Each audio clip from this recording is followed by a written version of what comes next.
ये शीट के अंदर आपको क्या करना है वो मैंने बताया हुआ है। रीजंस को आइडेंटिफाई करके बीआरएस बनाना है। और आप जब बीआरएस बनाएंगे कोई एक बैलेंस लेंगे, चाहे कैशबुक का बैलेंस लीजिए या पासबुक का लीजिए। अगर कैशबुक का लेते हैं तो प्लस माइनस इसमें ऐसा करेंगे कि पासबुक के बैलेंस के बराबर आ जाए, पासबुक का लेंगे तो कैशबुक के बराबर आ जाए। अभी जो थर्ड क्वेश्चन है इसमें एक खास बात है। थर्ड क्वेश्चन में खास बात ये है, जैसे पहले मैं सेकंड क्वेश्चन की बात करता हूँ। सेकंड क्वेश्चन में कैशबुक कह रही कि डेबिट बैलेंस है 1500 रुपीज का, कैशबुक कह रही है कि डेबिट बैलेंस है 1500 रुपीज का, और पासबुक भी कह रही है डेबिट बैलेंस है मतलब फेवरेबल बैलेंस है। डेबिट बैलेंस का मतलब बैंक में मेरा पैसा जमा है। यहाँ पर एक चीज और मैं आपको बता देता हूँ, बैलेंसेस जो होते हैं वो हमारे दो तरह के हुए। बैलेंसेस हमारे दो तरह के होते हैं।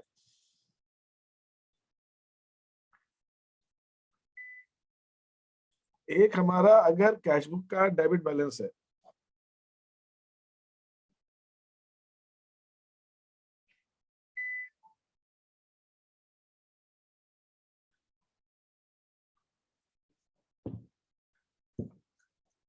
अगर मेरी कैशबुक का डेबिट बैलेंस है, ठीक है, यहाँ पे मैं लिखता हूँ debit balance as per cashbook. इसका मतलब क्या हुआ, ये फेवरेबल बैलेंस कहलाता है, ये फेवरेबल बैलेंस कहलाता है। और ये माना जाता है कि हमारे बैंक में पैसे जमा है। इसको फेवरेबल, फेवरेबल माने हमारे पक्ष में है बैलेंस, हमारा पैसा जमा है। और अगर कैशबुक का पासबुक का डेबिट क्रेडिट बैलेंस है तो भी फेवरेबल है। पासबुक के हिसाब से क्रेडिट बैलेंस होना चाहिए और कैशबुक के हिसाब से डेबिट बैलेंस होना चाहिए, ये भी फेवरेबल है। ये दोनों फेवरेबल बैलेंस कहलाते हैं। इसका उल्टा अगर हो जाए कि अगर कैशबुक के हिसाब से क्रेडिट बैलेंस हो जाए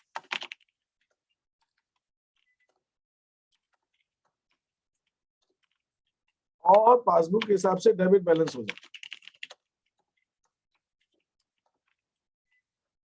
तो ये अनफेवरेबल बैलेंस है, ये हमारे पक्ष में नहीं है। ये बैलेंस अनफेवरेबल, अनफेवरेबल है।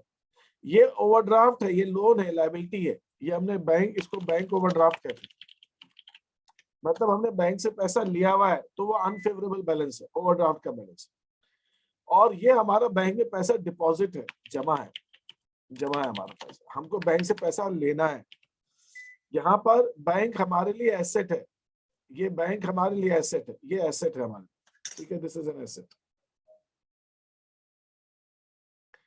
ये हमारे लिए बैंक जो है यहाँ पर एसेट है, हमारा पैसा बैंक में जमा है, बैंक हमारे लिए एसेट है, डिपॉजिट है। और अगर ये वाली सिचुएशन है तो इसका मतलब ये बैंक हमारे लिए लायबिलिटी है, हमने बैंक से लोन लिया हुआ, ये लायबिलिटी है। कभी कभी इतना फर्क होता है कि कैशबुक तो फेवरेबल बैलेंस बता रही है कि पैसा जमा बता रही है, लेकिन पासबुक कह रही है ओवरड्राफ्ट है, या उल्टा भी हो सकता है। पासबुक कह रही है कि जमा है, कैशबुक कह रही है ओवरड्राफ्ट है, ऐसा भी हो सकता है। ठीक है, तो थर्ड क्वेश्चन में 22 सीट में ऐसी स्थिति।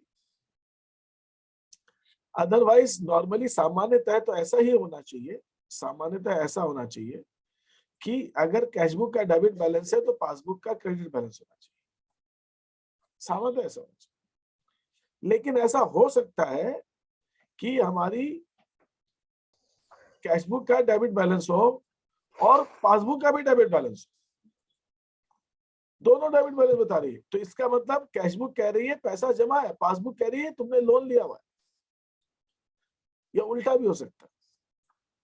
तो हम इस चीज को देखते हैं। ये जो क्वेश्चन नंबर 3 है, क्वेश्चन नंबर 3 में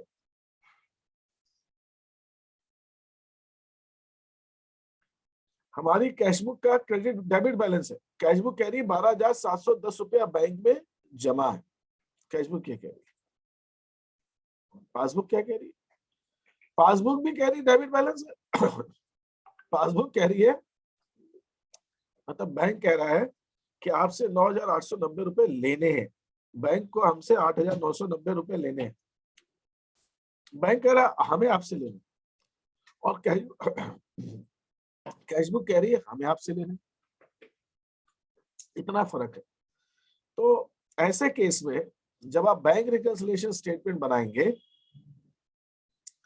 तो माइनस का टोटल ज्यादा होगा। इसका मतलब ये हुआ कि जब आप बैंक रिकंसिलिएशन स्टेटमेंट बना रहे हैं, जब आप बैंक रिकंसिलिएशन स्टेटमेंट बना रहे हैं, एक तरफ आप प्लस लिखते हैं और एक तरफ आप माइनस लिखते हैं।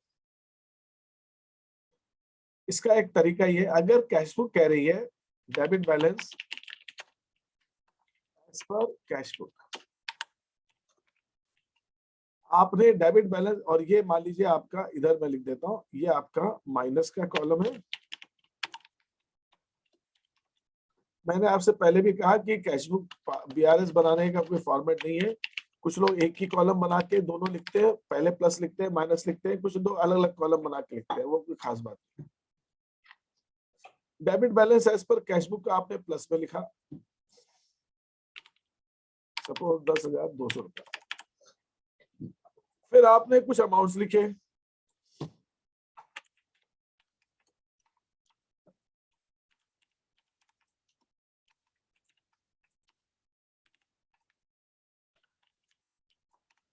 और आपने प्लस में भी कुछ अमाउंट्स लिखे अपने।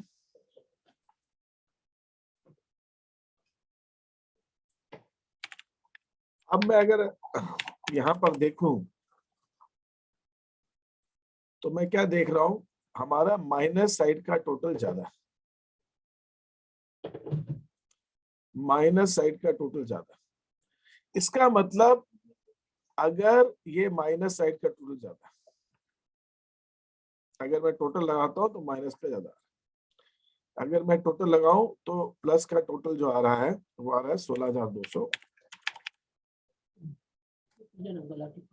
और माइनस साइड का टोटल आ रहा है 25, 26, 37, 44,000। इसका मतलब क्या हुआ? इसका मतलब ये हुआ कि पासबुक के हिसाब से अनफेवरेबल बैलेंस, मतलब पासबुक के हिसाब से ओवरड्राफ्ट है। अगर माइनस का टोटल ज्यादा आता है बीआरएस में बनाने में, तो इसका मतलब जो दूसरी बुक किताब है उसके अंदर अनफेवरेबल बैलेंस। अगर ये प्लस का ही टोटल ज्यादा आता, तो ये अगर डेबिट बैलेंस है तो कैश पासबुक में भी फेवरेबल बैलेंस होता, मतलब क्रेडिट बैलेंस होता। लेकिन अगर माइनस का टोटल ज्यादा है तो इसका मतलब एक किताब कह रही है फेवरेबल बैलेंस, दूसरी किताब कह रही है अनफेवरेबल बैलेंस। तो जिससे आप स्टार्ट करेंगे वो जो भी है, इस हिसाब से आपको लेना है। तो ये जो क्वेश्चन था हमारा थर्ड वाला, इस थर्ड के अंदर जब आप बीआरएस बनाएंगे तो आप स्टार्ट करेंगे फेवरेबल बैलेंस, आप स्टार्ट करेंगे कैश बुक के फेवरेबल बैलेंस, लेकिन आपके माइनस का टोटल ज्यादा आएगा, माइनस का टोटल ज्यादा आएगा तो वो ये बताएगा कि पासबुक के अंदर भी अनफेवरेबल बैलेंस, ओवरड्राफ्ट है आपका, ऐसे मानो। यहाँ पर चीजें थोड़ी सी क्लियर हुई जो मैं बताना चाह रहा हूँ। सर मतलब इसका मतलब तो ये कि व्यक्ति ने ना ओवरड्राफ्ट की फैसिलिटी ली है बैंक से। बैंक से ओवरड्राफ्ट की फैसिलिटी ली है, और मैंने ओवरड्राफ्ट में बताया था कोई जरूरी नहीं है कि आदमी ओवरड्राफ्ट को यूज ही करे, और ओवरड्राफ्ट में बैलेंस ऊपर नीचे होता रहता है। ठीक है, एक किताब कह रही है बैंक में पैसा जमा है और दूसरी कह रही है ओवरड्राफ्ट है, तो ये बात सही है कि इसका मतलब यह है कि सामने वाले ने बैंक से ओवरड्राफ्ट की फैसिलिटी ले रखी है, तभी उसको ओवरड्राफ्ट मिला है। ठीक बात। अब मैं आ रहा हूँ नेक्स्ट शीट पे। किसी को कोई क्वेश्चन पूछना है यहाँ पर जो मैंने बताया तो पूछ लीजिए मुझसे। हाँ, अब बताइए 23rd शीट में क्या डाउट आ रहा है? सर लास्ट वाला 7th क्वेश्चन है ना, उसके एंट्री समझ में नहीं आती। ठीक है, ये 23rd शीट में आपको करना क्या वो भी मैं बता देता हूँ। आपके पास एक सिचुएशन दी, स्थिति दी हुई कि ऐसा ऐसा हुआ, आपको ये बताना है इसके कारण से कैश बुक का बैलेंस ज्यादा होगा कि पासबुक का ज्यादा होगा, इस कारण से ऐसा होने की वजह से। और ये भी बताना है दूसरे में कि अगर पासबुक का बैलेंस 50,000 है तो कैश बुक का कितना होगा, ऐसा क्वेश्चन। इसमें किसी को कैसे होगा, कोई डाउट हो, कोई संशय हो तो पूछिए मेरे से, किसी को कोई डाउट हो कैसे होगा क्वेश्चन। आप लोग कर लेंगे कि मुझे बताइए, किसी को कोई डाउट सर है कर लेंगे। कर लेंगे सर। 7th क्वेश्चन जो है वो ये कह रहा है कि आपके पास ये स्थिति है और ये पासबुक का बैलेंस दिया है क्वेश्चन, तो आपको ये लिखना है कि कैश बुक का बैलेंस क्या होगा। तो आपको यहाँ पर लिखना है कि कैश बुक का बैलेंस क्या होगा। आपके पास यहाँ पे दिया हुआ ये स्थिति है और आपको क्वेश्चन के अंदर कैश बुक का बैलेंस दिया हुआ है, तो आपको बताना है अगर ऐसा हो गया है और कैश बुक का ये बैलेंस है तो आपके हिसाब से पासबुक का बैलेंस क्या होना चाहिए, ये लिखना है। तो जो बैलेंस दिया है वो ठीक है, आपको दूसरा बैलेंस निकालना है। आपको दूसरा बैलेंस निकालना है। थोड़ा सा एक क्वेश्चन मैंने सर वो बैलेंस कुछ भी हो सकता है, बराबर होना जरूरी नहीं है। बराबर तो नहीं होगा ना, तभी तो दिया है, बराबर कैसे होगा। वो एक कारण जो है जिसकी वजह से डिफरेंस आ रहा है, वो जो कारण दिया है मैंने उसकी वजह से दोनों बैलेंसेस में डिफरेंस है।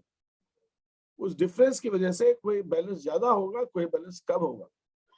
कितने से ज्यादा होगा, कितने से कम होगा, वो आपको देखना है। बराबर तो होगा ही नहीं, होगा ही नहीं, किसी में नहीं होगा। तो बराबर होता तो मैं देता, बराबर नहीं है, फर्क है। कितना है वो आपको देखना, ज्यादा है कम है, कितना ज्यादा है कितना कम है, आपको अमाउंट लिखना है। जो मैंने ऊपर क्वेश्चन में पूछा है कि एक का बैलेंस इतना है, दूसरे का कितना होगा, उसी चीज को दूसरे में पूछा है। 7 में भी यही पूछा, एक बैलेंस दिया दूसरा निकालना। सर इसमें है ना कुछ एंट्रीज जिसमें कैरीज फॉरवर्ड और आप ट्राई ओवरड्राफ्ट कर और लीजिए। हाँ हाँ, इसमें कुछ एंट्रीज है जिसमें आपको डाउट आएगा, लेकिन आप एक बार अपने मन से जितना हो सकता है उतना ट्राई कीजिए, फिर मैं बाद में डिस्कस करूंगा। ठीक है सर। पहले आप लोग सब ट्राई करें, जितना हो सकता है उतना ट्राई कीजिए। किसी को कोई क्वेश्चन और पूछना है? सर सर पासबुक का बैलेंस तो बैंक निकालती है, तो मतलब हम कैसे जानेंगे कि हमारे मतलब पास बैंक बैंक स्टेटमेंट है, हमारे पास बैंक स्टेटमेंट है, बैंक ने निकाल के दिया है ये बैलेंस। हम नहीं निकाल रहे, हमको दिया है क्वेश्चन के, हमारे पास है बैलेंस। तो मैंने क्वेश्चन के अंदर तो ये मैंने क्वेश्चन बनाया है इस हिसाब से कि मुझे मालूम पड़े कि आप ये पता कर पा रहे हैं क्या कि इस कारण की वजह से दोनों के बैलेंस में क्या फर्क आएगा। मुझे तो ये समझना है आपसे, मुझे तो आपको सिखाना है। ये बात सही है। रियल में तो आपके पास कैशबुक का पासबुक का बैलेंस बैंक ने निकाल कर आपको दिया है, कैशबुक का बैलेंस आपने निकाला, वो तो ठीक है। एक क्वेश्चन को थोड़ा सा ट्विस्ट करके बनाया है इस हिसाब से कि आपको वो कारण, वो रीजन जिसकी वजह से डिफरेंस है वो समझ में आया कि नहीं आया, कि वो रीजन की वजह से क्या हो क्या रहा है, उसकी वजह से क्या बैलेंस बढ़ रहा है क्या घट रहा है, वो ऐसा। सर महीने के लास्ट में बैंक स्टेटमेंट हमें लेने जाना पड़ता है या बैंक खुद ही कहीं से वो करवा पहले लेने जाना पड़ता था, आजकल तो सब ऑनलाइन मिल जाता है, आजकल सब ऑनलाइन।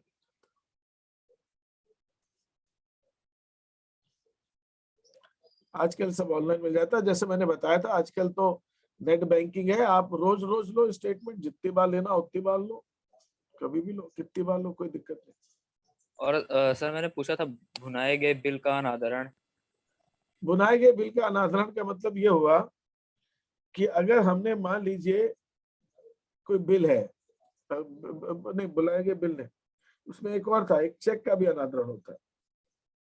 चेक का मतलब ये होता है कि मान लीजिए हमने कोई बैंक में चेक जमा किया है और जब चेक में जमा किया तो हमने कैशबुक में बढ़ा दिया, लेकिन वो डिसऑनर हो गया तो बैंक ने नहीं बढ़ाया, एक ये।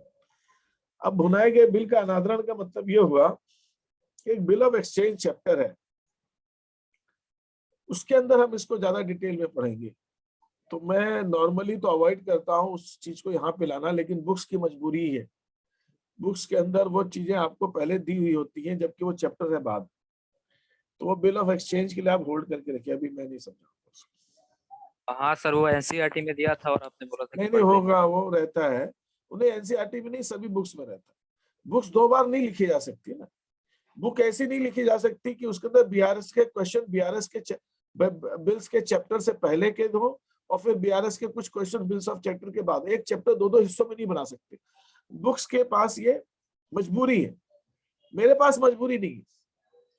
मेरे पास ऐसी कोई मजबूरी नहीं, मैं वो बिल्स ऑफ एक्सचेंज पढ़ाने के बाद में आपको कैश बुक के क्वेश्चंस और बीआरएस के क्वेश्चंस समझा सकता हूँ। मेरे पास ऐसी कोई मजबूरी नहीं है, बुक्स की मजबूरी है, तो मैं क्यों उनकी मजबूरी से बंधूं। मैं जब बिल्स ऑफ एक्सचेंज पढ़ा दूंगा तब मैं दिखाऊंगा उसको।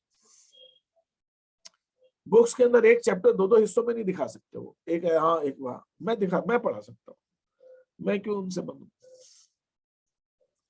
ठीक, और बताइए किसी को और कोई डाउट है तो आप इन क्वेश्चंस को करें। हाँ सर आज 1 तारीख हो गई है।